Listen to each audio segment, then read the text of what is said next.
Ranking Member Levin, members of the committee, thank you for inviting me to appear today to discuss the low-income housing tax credit. My name is Bob Moss, and I'm the Senior Vice President for Affordable Housing at Boston Capital, a real estate finance and investment firm that raises capital for investment in affordable rental housing. I am here today also on behalf of a broad coalition of over 450 state, national, and local affordable housing organizations, the Affordable Rental Housing Action Campaign. The housing credit is a bipartisan product of tax reform and a permanent feature of the tax code. Today, the housing credit is generally recognized as the most successful housing production and preservation program. The housing credit is actually two programs. First, it is a capped tax credit program where states receive an annual amount of tax credits based on their population. And second, it is a bond credit program which combines fewer tax credits with tax-exempt multifamily bonds. One of the essential elements of the housing credit program is the role that state housing finance agencies play in administering the program. States annually prepare and publish qualified allocation plans that lay out state housing needs and priorities after soliciting public input through a transparent and open process. Our nation is experiencing a crisis in affordable housing. This is not a new crisis, but it has grown worse in recent years. 1/4 of all renters pay half of or more of their income in rent.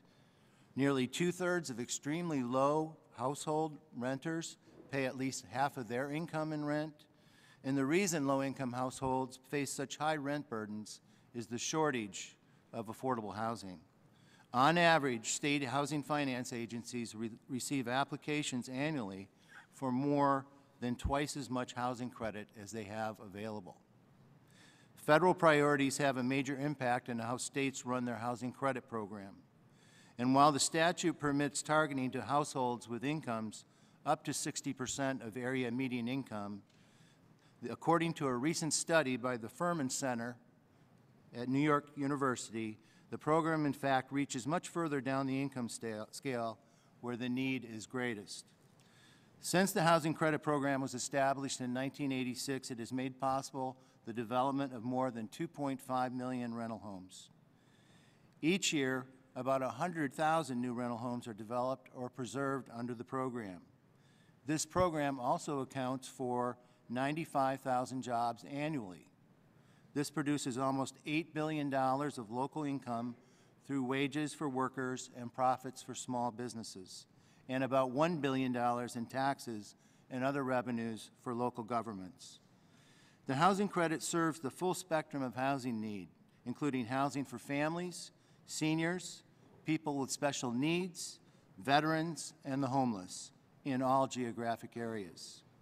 Many local governments have used the housing credit over the years to spark neighborhood revitalization and help restore blighted areas. There are several key elements of the program that have led to a success. First, state housing finance agencies administer the program. This ensures that properties are developed according to local housing needs. Second, the private sector provides market discipline. And third, the housing credit program is well designed within the Internal Revenue Code. Tax credits are not earned until the development is completed, it's in operation, and housing qualified residents. This means that real estate construction and other risks are borne by the private sector, not the federal government. This threat of recapture imposes a powerful discipline on the program that ensures the properties are properly underwritten at the outset and diligently managed throughout the compliance period. Housing would not be built or preserved but for the capital contributed because of the housing credit. It is a safety net program that requires continued federal support. This committee did great work in 1986 when it created the housing credit. You designed a critically important program to maximize its efficiency, ensure investment occurs where it's needed the most, and harness private sector business discipline to achieve an important public policy objective. I thank you for the opportunity to address you today. Thank you. Well, thank you. Thank you all very much.